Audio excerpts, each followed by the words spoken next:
¿Quién recuerda cuál fue el último tema que compartimos? ¿De quién? Muy bien. Analizamos los principios de la ciencia y la verdadera educación y fuimos viendo algunos ejemplos. Vimos la escuela del Edén, la escuela patriarcal y quedamos en la escuela de Moisés. Vimos que Moisés, para poder ser preparado para la gran obra que Dios tenía para él, tenía que ser transferido a una escuela privada, a una escuela donde desaprendiera lo que había aprendido y aprendiera lo que Dios necesitaba que él aprendiera para poder llevar a cabo la gran misión que Dios le había encomendado. ¿Qué elementos estaban implícitos, inherentes en Moisés, que lo inhabilitaban para la gran obra que Dios quería hacer con él? ¿Perdón? Ok, la educación egipcia que le llevó a tener confianza en sí mismo, en lo que sabía, en lo que había aprendido, y no fe en el poder de su hacedor, en el poder del creador. ¿Qué más? Estas citas las analizamos, vimos la experiencia de los apóstoles, y de aquí parto. Porque en la experiencia de los apóstoles aprendimos cuál es la primera lección que debe aprender todo aquel que quiera servir a Cristo. ¿Cuál es? La desconfianza en sí mismo. Deseo de todas las gentes en la página 214 leímos, nos dice, lo primero que deben aprender todos los que quieran trabajar con Dios, noten, no algunos, todos los que quieran trabajar con Dios es la lección de desconfianza en sí mismos. ¿No es la primera lección que deben aprender? Desconfianza de sí mismos.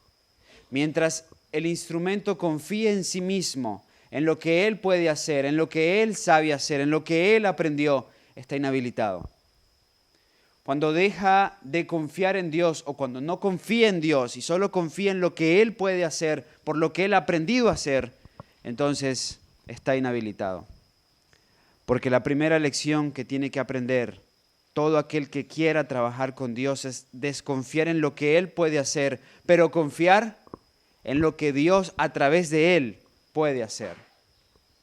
Fue parte de la experiencia de Moisés. Estas citas las analizamos. Y Moisés llegó al desierto, imagínense a Moisés. Decíamos, Dios lo saca de Egipto, Moisés pensando que ya el plan con él estaba cerrado por completo. Moisés va al desierto de Madián y comienza a cuidar ovejas 40 años. Lo hace durante 40 años. Animales de 4 patas, tercos, confusos, en fin. Pero Dios lo estaba preparando para la gran obra que él iba a realizar 40 años después, en otro ciclo de 40 años. Ahora, con otro tipo de ser, bueno, en este caso con el ser humano, con las personas, pero con 2 pies, razonando, pero mucho más difíciles que las ovejitas tercas de 4 patas. Así preparó Dios a Moisés para la gran obra que quería realizar. Dimos un ejemplo en el caso de la vida de Jesús. Jesús fue carpintero, era necesario que fuera carpintero, como parte del trabajo de preparación, como parte de su proceso educativo. Dios preparó a Jesús durante cerca de 30 años para cargar el madero que por 2 kilómetros cargó desde el palacio hasta el Gólgota. El carpintero antes no es como el de ahora, que las tablas se le entregan cortadas en el taller de carpintería. El carpintero debía ir a la montaña, debía bajar el árbol, arreglar la madera, montarla sobre sus hombros y llevarla al taller de carpintería. Jesús fue preparado para la obra de su vida. Eso es algo importante que Dios siempre considera en la obra de la educación. Dios va trabajando en la persona, va trabajando en el instrumento escogido. Y aparentemente no sabe la persona en qué está Dios, pero Dios lo está habilitando, lo está capacitando en las cosas humildes, en las cosas sencillas. Cuidar ovejas, cargar un árbol, lo está capacitando para la obra de su vida. Si es fiel en esas cosas, si no se queja, si se deja moldear por el Señor, entonces Dios le habilitará para la gran obra que tiene para sí. Moisés finalmente se graduó de la escuela del desierto. Nos dice Patriarcas y Profetas, página 230, citando Éxodo 3, el mandato divino, el mandato de ir a Egipto a liberar al pueblo, halló a Moisés sin confianza en sí mismo, tardo para hablar y tímido. Estaba abrumado con el sentimiento de su incapacidad para ser el portavoz de Dios ante Israel. ¿Cómo encontró Dios a Moisés después de los 40 años en el desierto? Desconfiado en sí mismo. ¿Pero cómo llegó él al desierto? Con mucha confianza en sí mismo. Lo encontró tardo para hablar. Tartamudo, de hecho, nos dice Éxodo 3. Así lo quería Dios. Irónicamente, así lo quería Dios. Para que el instrumento no tuviera nada de qué gloriarse y toda la gloria fuera para Dios. Nos dice del mismo, pero una vez aceptada la tarea, la emprendió de todo corazón, poniendo toda su confianza en el Señor. La grandeza de su misión exigía que ejercitara las mejores facultades de su mente. Dios bendijo su pronta obediencia y llegó a ser elocuente, confiado, sereno y apto para la mayor obra jamás dada a hombre alguno. Noten lo siguiente. Dios lo que necesitaba con Moisés era erradicar la confianza en sí mismo, porque los demás elementos estaban allí y Dios simplemente tendría que canalizarlo. Dios simplemente tendría que reencauzarlo para su obra, para gloria de su nombre. Noten que en el caso de Moisés, como les citaba la semana anterior, cuando Moisés le pone a Dios por excusa en Éxodo 3, Señor, es que yo soy tartamudo, Dios le dice, no te preocupes, Aarón hablará por ti. Pero ¿cuántas veces en las Escrituras nosotros encontramos que Aarón habló por Moisés? Muy pocas veces, ¿ok? Porque Dios le da la respuesta como quitándole el argumento a Moisés, quitándole la excusa a Moisés. Pero Dios sabía, tú vas a hablar. Tú eres el que vas a hablar. Yo sé que tú puedes hablar. Finalmente fue Moisés el que se dirigió al pueblo, el que vez tras vez habló al pueblo. No utilizó a Aarón sino en pocas ocasiones.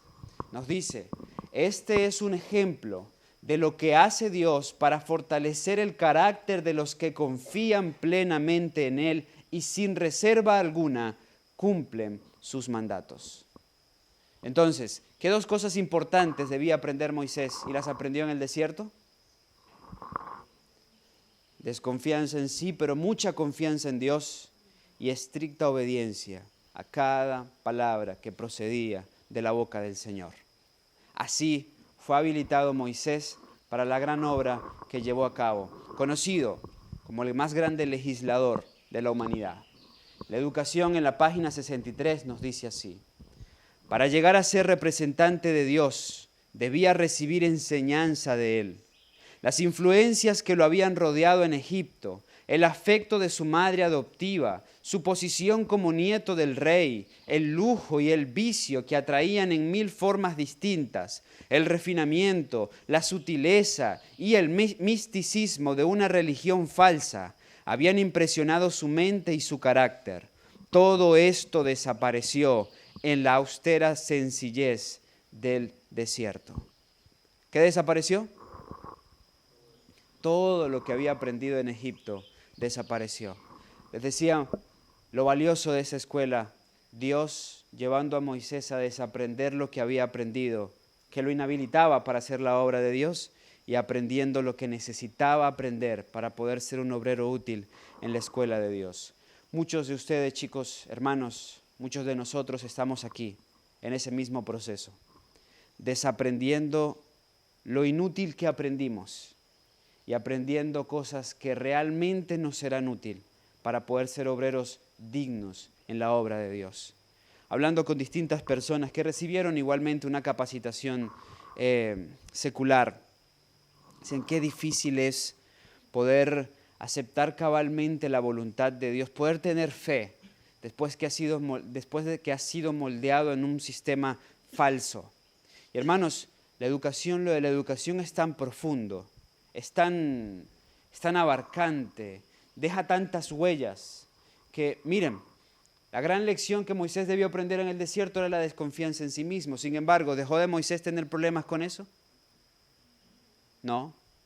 Su gran pecado en el desierto fue ¿por qué? Porque confió en sí mismo. Porque quiso atribuirse la gloria que solo debía atribuirle a Dios a sí mismo. Porque manifestó ira y enojo, mismas cosas que había aprendido en Egipto. Chicos, lo que aprendemos cuando somos educados nos marca por la vida entera.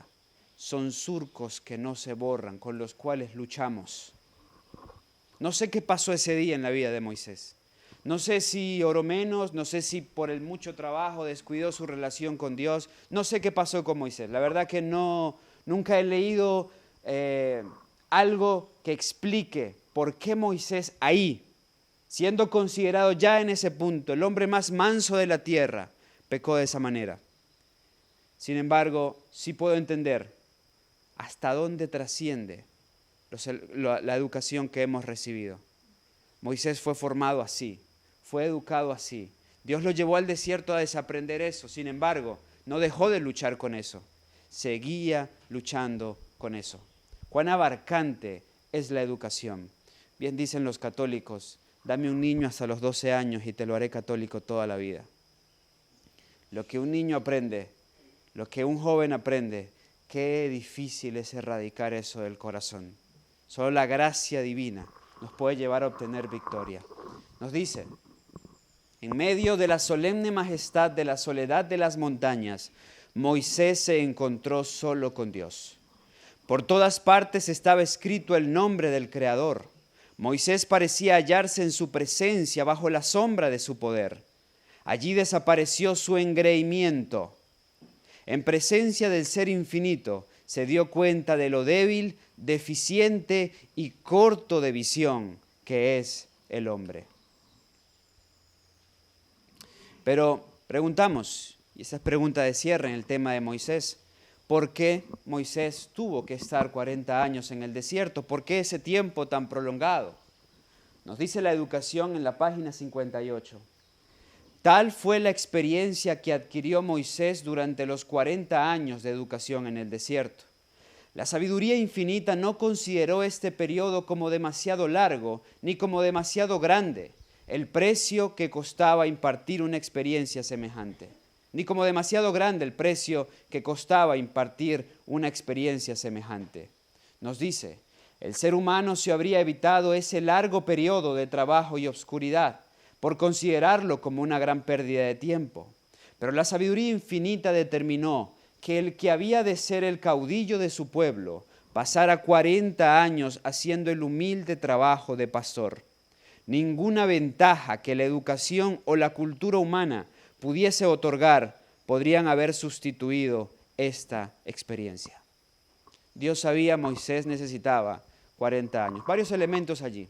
Uno, muchos dicen, bueno, pero Pablo fueron 3 días y medio en Damasco y después tuvo un periodo de 3 años y medio en el desierto arábico, pero 40 años, bueno, ubiquémonos también en el tiempo, en la historia. El Señor necesitaba a Pablo con urgencia, es decir, había un mensaje que dar al mundo.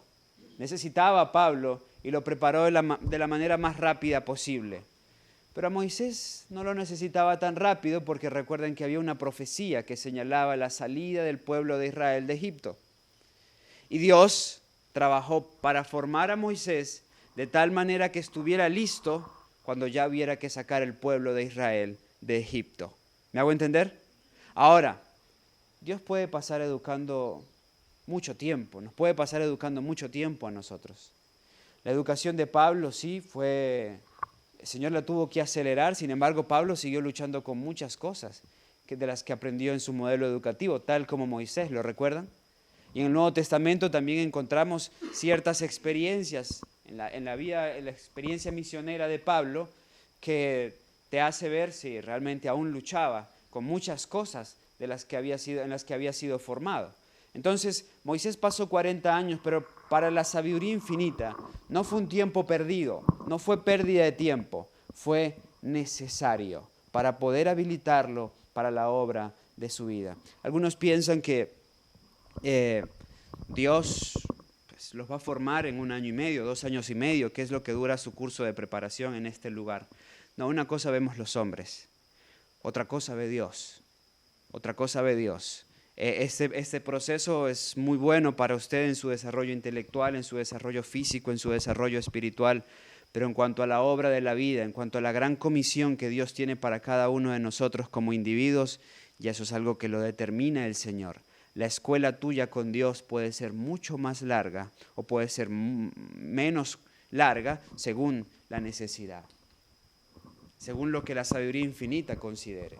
Nos dice la educación en la página 63, los resultados de esa educación, de las lecciones allí enseñadas, están ligados no solo con la historia de Israel, sino con todo lo que desde ese día hasta hoy ha resultado para progreso del mundo. El mayor testimonio dado acerca de la grandeza de Moisés, el juicio pronunciado sobre su vida por la inspiración es: y nunca más se levantó profeta en Israel como Moisés, a quien haya conocido Jehová cara a cara. ¿A dónde terminó esa educación? ¿Con qué concluyó esa educación aquí en la tierra? Bueno, la educación fue guiada por una relación personal de Moisés con Dios. Pero, ¿en dónde concluyó? En la resurrección de Moisés, en que Moisés se convirtió en el primer ser humano resucitado y de los resucitados ser ascendido al cielo. Moisés goza con Enoc y quien posteriormente fue llevado al cielo, Elías, gozan ya de los deleites de la eternidad. Allí continúa la educación de Moisés, porque recuerden que la obra de la verdadera educación comienza aquí. Y lo que hacemos aquí es importante para lo que continuará haciéndose allá, en las mansiones eternas. Y allá continúa Moisés, su proceso educativo. Moisés, el más grande legislador de todos los tiempos. Acompáñenme en sus Biblias, por favor, a Éxodo capítulo 33, versículo 11. Este fue un punto que planteamos cuando presentamos los principios guiadores de la educación en los primeros temas de la semana anterior.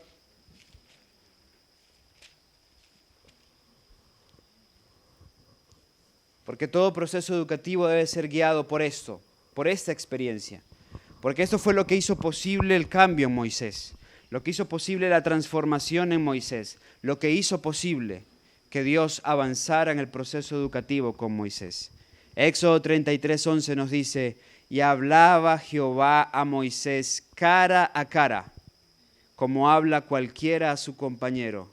Y él volvía al campamento, mas el joven Josué, su criado hijo de Nun, no se apartaba de en medio del tabernáculo. ¿Qué nos dice Éxodo 33:11?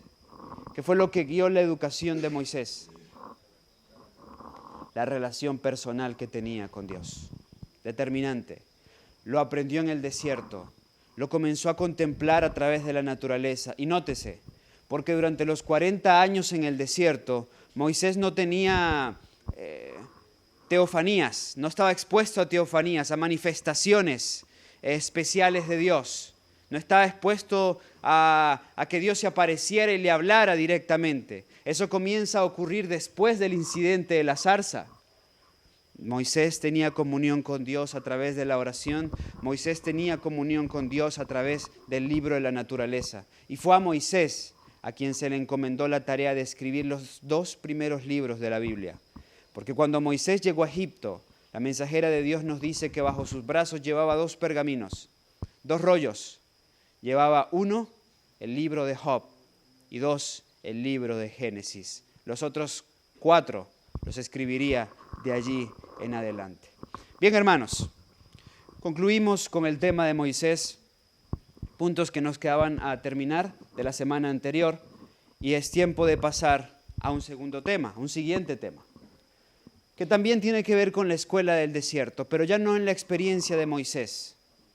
La misma escuela que Dios utilizó para educar a Moisés, la utilizó para educar ahora al pueblo de Israel, pero anexándole elementos que no fueron considerados en la educación de Moisés, pero que iban a ser muy útiles para educar a un pueblo que no venía de la experiencia de Moisés en Madián, en el campo, entre la naturaleza, sino que venía de ser esclavo en medio de un pueblo pagano. Educando para la eternidad, la escuela del desierto, parte 2, el pueblo de Israel. Leamos lo siguiente. Bueno, eso fue lo que leímos en cuanto a Moisés. En Éxodo 3, en el versículo 12, leemos la gran comisión que Dios le da a Moisés y la promesa que le da. Yo seré contigo, y esto te será por señal de que yo te he enviado. Luego que hubieres sacado este pueblo de Egipto, serviréis a Dios sobre este monte. Dios le dijo a Moisés, Moisés, irás a Egipto, sacarás al pueblo y lo traerás al desierto, y aquí el pueblo me adorará. Y cumpliré en el pueblo la promesa que le hice a Abraham, a Isaac y Jacob. ¿Recuerdan la historia? No vamos a dar detalles de la historia. Moisés va a ir a Egipto, comienza la lucha con Faraón y los egipcios para que sea liberado el pueblo de Israel. Cayeron las plagas que conocen que cayeron hasta que finalmente cayó la plaga que le quitó la vida a todo primogénito de los hijos de Egipto y también de los animales, y los hijos de Egipto dejaron salir a los hijos de Israel.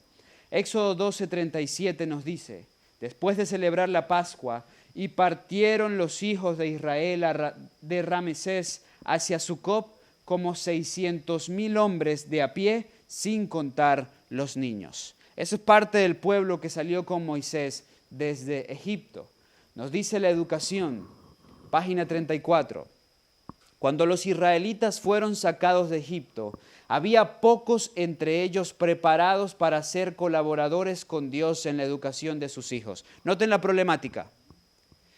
Salen de Egipto, pero ¿qué pasaba? Muy pocos de los padres estaban preparados para hacer un buen trabajo educativo con los hijos.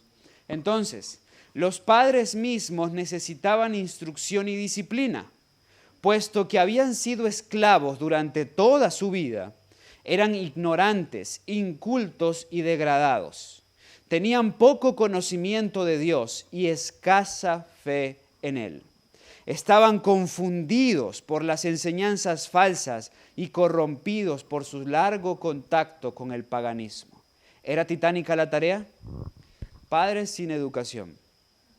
Si no estaban educados, ¿cómo iban a educar? Ignorantes, incultos, de hábitos degradados. Tenían poco conocimiento de Dios y, pues si no tenían conocimiento de Dios, ¿qué fe podrían tener en Dios? Se encontraban confundidos por tanto tiempo entre los egipcios. Era titánica la tarea que tenía Moisés. Pero Dios sabía que para ese pueblo, la misma escuela de Moisés iba a ser suficiente. Iba a ser útil. A Moisés lo sacó del mismo reino a la misma escuela que ahora iba a sacar al pueblo de Israel. Ya una vez fuera de Egipto, tenía que llevarlo a la escuela de disciplina y sufrimiento, la escuela del desierto. Nos dice la educación, página 34. Mientras erraban por el desierto, en sus marchas de aquí para allá, en su exposición al hambre, la sed y el cansancio, bajo la amenaza de enemigos paganos y en las manifestaciones de la providencia que obraban para librarlos, Dios, al revelarles el poder que actuaba continuamente para bien de ellos, trataba de fortalecer su fe. Todo lo que pasaba en el desierto era controlado por Dios. Cuando les faltaba el agua, cuando comenzaba a faltar el alimento, cuando había cansancio, todo era controlado por Dios. Todo era parte de la escuela de Dios. Tenía que enseñarles a ser pacientes. Tenía que enseñarles a tener confianza en Dios, a tener confianza en un Dios real que suplía todas las necesidades de su pueblo. ¿Fue una escuela difícil? Fue una escuela más difícil para los maestros que para los alumnos, créanme que sí. Qué alumnos complicados, qué alumnos difíciles los que tenía el Señor ahí en el desierto. Nos dice, durante su permanencia en el Sinaí, Israel recibió lecciones preciosas. Fue un periodo de preparación especial. El ambiente allí era más favorable para la realización del propósito de Dios. Sobre la cima del Sinaí, haciendo sombra sobre la llanura, donde se estaban diseminados las tiendas del pueblo, descansaba la columna de nube que los había guiado durante el viaje. Ahora, Dios, noten todas las cosas que hizo de manera especial por su pueblo. Un pueblo que veía una columna de fuego durante la noche para que les calentaba y les alumbraba mientras estaban en el desierto. Tenían una columna de nube, dice la mensajera de Dios. Tenían nubes que se ponían sobre ellos mientras ellos marchaban por el desierto. Así que no les daba el sol y no tenían frío por las noches por la columna de fuego. Comenzaron a ver que caía maná del cielo. Uno dice, es impresionante. ¿Y aún así dudar de Dios? ¿Aún así dudar de Dios? Bueno, a decir verdad, nosotros no tenemos ese tipo de manifestaciones, o las tenemos de otra manera. Las tenemos de otra manera. Y sin embargo, muchos también dudamos de Dios. Pero había tal evidencia de la presencia de Dios, del poder de Dios, de la bendición de Dios. Había tantas razones para tener seguridad de que Dios les amaba y deseaba lo mejor para ellos, y sin embargo, vaya qué lucha tan grande se tuvo con el pueblo de Israel. Se hizo sentir al hombre su ignorancia y debilidad. Había que enseñarle lo mismo que a Moisés, no ellos, sino Dios. Allí, por la manifestación de su gloria, Dios trató de impresionar a Israel con la santidad de su carácter y de sus exigencias y con la excesiva culpabilidad de la desobediencia. Pero el pueblo era tardo para aprender la lección. ¿Qué pasaba con el pueblo? Era tardo para aprender la lección. Saben, chicos, mientras leía este segmento, donde se les hacía sentir al hombre su ignorancia y su debilidad, pensaba en lo mismo que en relación a Moisés, ¿no? Dios necesitaba enseñarles a ellos desconfianza en sí mismo. Saben, seguramente algunos de ustedes me comprenderán y quizás compartirán conmigo lo que he de expresar. Una de las cosas que se hace más difícil cuando has sido educado en el modelo secular es justamente eso, desconfiar de ti mismo y comenzar a confiar en Dios. Cuando llegué a esta experiencia hace 8 años, tenía 19 años, allá en Venezuela, yo venía de estudiar comunicación social, periodismo, y tenía un hobby que me hacía estar delante de un buen número de personas constantemente. Ser moldeado en ese sistema. Mi papá hacía lo mismo, o había hecho lo mismo años atrás. Ser moldeado en eso, ser educado en eso, desarrolla ciertas tendencias peligrosas a confiar en uno mismo. Y no solamente a confiar en uno mismo, les abro mi corazón, te genera cierta dependencia a esto. ¿Me hago entender? Que ustedes interpretenlo espiritualmente. Porque se transmite en adulación, ¿no? En lisonja, en reconocimiento. Dios a mí me introdujo en una escuela especial para llevarme de esa confianza a una desconfianza y para llevarme del anhelo al aplauso, del deseo del aplauso, al aborrecimiento del mismo, al comprender el daño que traía a mi alma, el daño que traía a mi corazón humano, mi corazón carnal. ¿Me hago entender? Esta es una lección importante. Todos los que pasamos por esta escuela, es importante que comprendamos esto. Dios desea llevarnos al punto donde nada, absolutamente nada de lo que hagamos sea hecho para congratularnos nosotros mismos, para hacernos ver como responsables. Muchos de nosotros podemos incluso, estando prestando un servicio en un lugar como esto a Dios, hacer las cosas de maravilla solo porque queremos la adulación de otros o el reconocimiento de otros en cuanto a qué tan bien hacemos el trabajo y qué tan excelentes somos en el trabajo que realizamos. Es importante que cada uno de nosotros escudriñe su corazón y le permita al Maestro de Maestros cambiar las motivaciones de nuestro corazón. Cuando somos responsables, ¿por qué somos? porque esperamos la aceptación de otros, porque queremos la adulación de otros, porque necesitamos el aplauso, la lisonja, o lo hacemos realmente porque queremos glorificar a Dios con plena desconfianza en nosotros mismos, pero con total confianza en lo que Dios puede hacer a través de nosotros. ¿Me hago entender?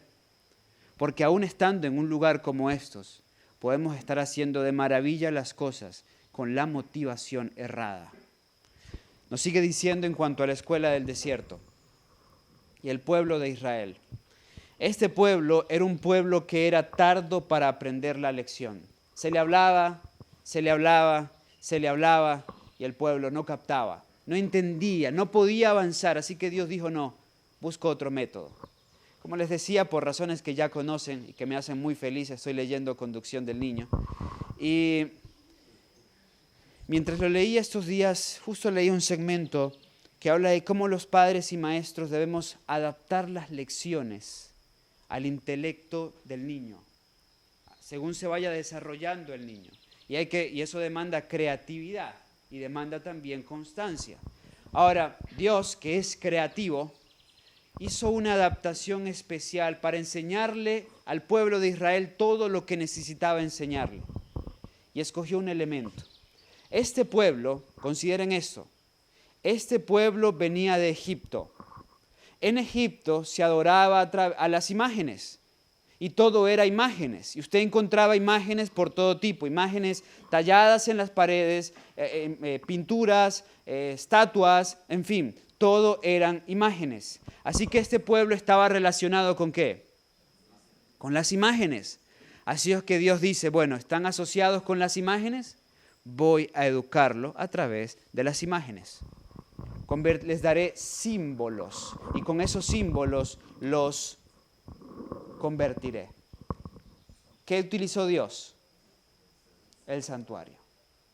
Fue el santuario, el evangelio en símbolos, lo que utilizó Dios. ¿Vienen acostumbrados de símbolos? Pues le doy símbolos para que puedan comprender lo que necesito que comprendan. Y a través del santuario los educó. Porque hermanos, Dios con el santuario les enseñó orden y disciplina. Dios con el santuario les enseñó de nutrición. Dios con el santuario les enseñó limpieza. Dios con el santuario les enseñó el plan de la salvación. Dios con el santuario los hizo artistas porque ellos mismos debían hacer el santuario. Dios con el santuario les enseñó todo lo que necesitaba enseñarles. Noten, Dios hace una adaptación en el modelo educativo en el desierto. Eso no lo había utilizado con Moisés. Con Moisés no fue necesario utilizar estos símbolos, pero con el pueblo ya era necesario utilizarlo. Venían de una mayor degradación de la que había estado Moisés y ahora se ameritaba con él estos símbolos. Con ello quiero dejar algo en sus mentes. Dios hace distintas adaptaciones conociendo de causa-efecto, con un conocimiento de causa, es decir, sabe de dónde viene la persona, sabe cuáles son los valores de la persona, sabe en qué marco se desarrolló la persona y considera eso para poder hacer un trabajo educativo. Adultos, hermanos, los jóvenes que tenemos acá, no todos vienen del mismo marco, no todos vienen del mismo modelo, no todos tienen los mismos valores. Algunos jóvenes incluso se perturban y nos dicen, cuando estoy hablando con algún joven me dice, pero ¿por qué a aquel le dieron un trato diferente? No hay trato preferencial. Tratamos de obrar de causa, con conocimiento de causa, entendiendo de dónde viene cada uno, cuáles son los valores de cada una de las personas, en qué marco se desarrolló esa persona.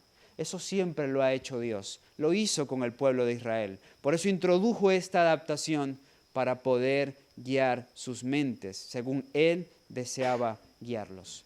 En 8 días entraremos al santuario para ver cómo Dios les enseñó limpieza, cómo Dios les enseñó orden, cómo Dios les enseñó disciplina, cómo Dios los hizo artistas, pero lo más hermoso, cómo Dios le mostró el plan de la salvación. Solo quisiera terminar con la siguiente lección. A ver, voy a saltar por aquí. Quiero terminar con la siguiente lección por algo que me perturba. A ver. Ok. Muy bien. Ok, voy a ver esto con ustedes. Fíjense bien. En el santuario, ellos tuvieron una escuela de orden y disciplina. ¿Qué era el santuario?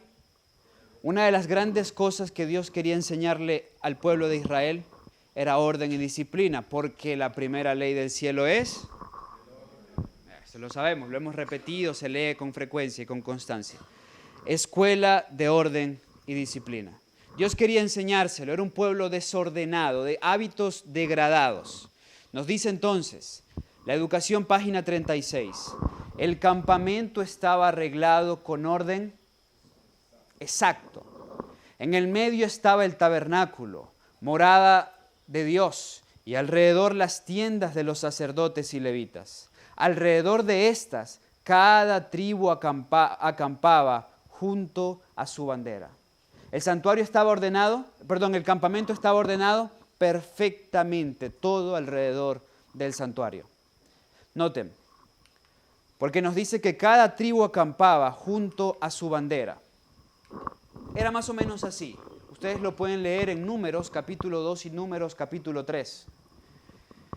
Al norte se encontraba la tribu de Dan, Neftalí y Aser, y la bandera que se encontraba al norte era la bandera de Dan.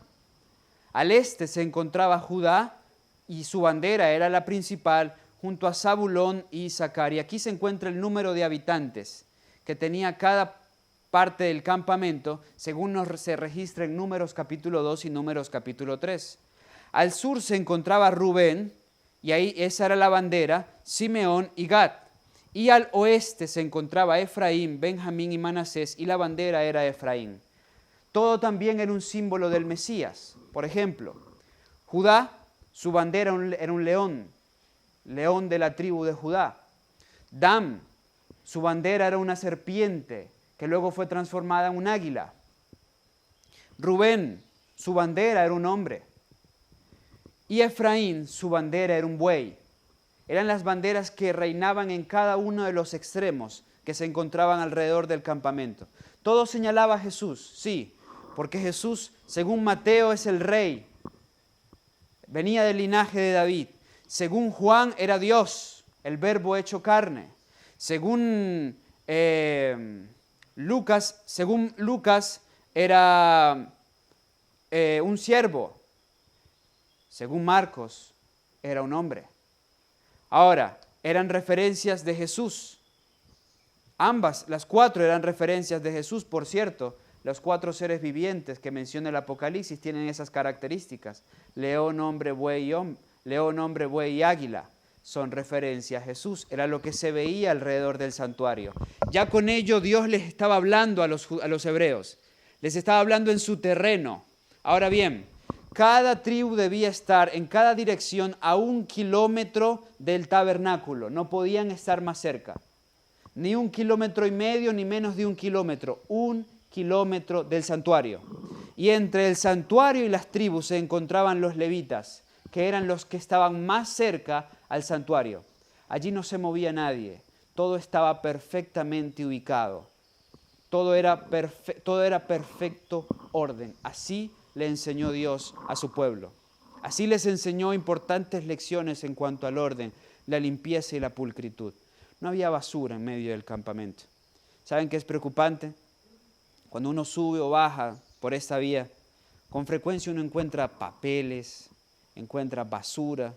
Cuando uno va por arriba hacia Río Verde, no sé si es que los vecinos nos están comprando mucho en industria, que no me consta, porque la verdad que no los veo, pero uno ve con mucha frecuencia igual, pan de Deliway, bolsas de Deliway, turrones, galletas que uno sabe que se venden aquí. ¿Ok? Entonces uno dice, bueno, esta lección que aprendió el pueblo de Israel en el desierto no la hemos aprendido. No somos ordenados, no somos saciados. No dejamos las cosas como deben ser dejadas. Pregunto, ¿el hogar de varones es perfecto como lo era el santuario? ¿Hay orden cabal? El hogar de señoritas, ¿hay orden cabal? ¿Es el santuario hermoso? ¿Es este campamento hermoso como era el campamento en la antigüedad del pueblo de Dios? Yo soy muy contento que los de Huerta no solamente están sembrando, sino que también están colocando jardinería Eso es algo bonito. Alguien me dijo, pero es que el jardín no se come. No se come, pero hermosea. Hace hermoso y agradable un lugar. La profeta dice que alrededor de nuestras casas deberían haber hermosos jardines. Sí, eso hace más agradable el hogar. Eso es una realidad. Y nuestro campamento debe ser hermoso para gloria de Dios. Nuestro campamento debe ser aseado para gloria de Dios. En nuestro campamento debe haber un orden cabal. Todo debe estar en su respectivo lugar. Esa es una importante lección que también Dios nos quiere enseñar a cada uno de nosotros. Bueno, chicos, continuamos la próxima semana. Aquí leeremos números 2 y 3, pero ya con mayor detenimiento el próximo jueves. Quisiera dejar eso entonces en sus mentes. Como en antaño Dios utilizó el santuario para enseñarnos orden y disciplina, Dios quiere usar este lugar para enseñarnos lo mismo. Y este lugar debe reflejar eso: orden, disciplina, limpieza, pulcritud. Vamos a orar.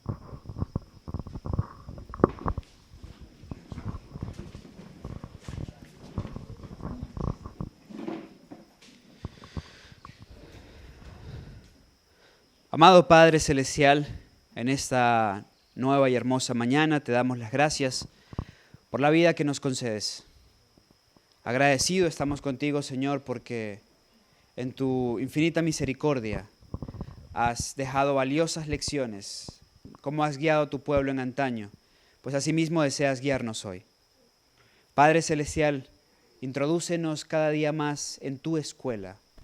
Fórmanos para gloria y honra tuya. Enséñanos a desconfiar de nosotros mismos y a confiar plenamente en lo que tú puedes hacer a través de nosotros. Enséñanos, Señor, lo que tú deseas que aprendamos y ayúdanos a desaprender aquello que aprendimos que no nos es útil para ser obreros dignos en tu viña. Hoy te pedimos de manera especial tu bendición por este campamento. Haznos conscientes, Señor, que tus bendiciones no podrán seguir fluyendo hacia nosotros mientras seamos descuidados con los alimentos que nos das, mientras seamos descuidados con las herramientas que tú nos has dado, mientras seamos descuidados con las bendiciones que tú nos has entregado. Así que enséñanos a ser responsables y, para gloria y honra tuya, ser limpios y ordenados. Te lo pedimos y te lo suplicamos en el nombre de Jesús. Amén, Señor.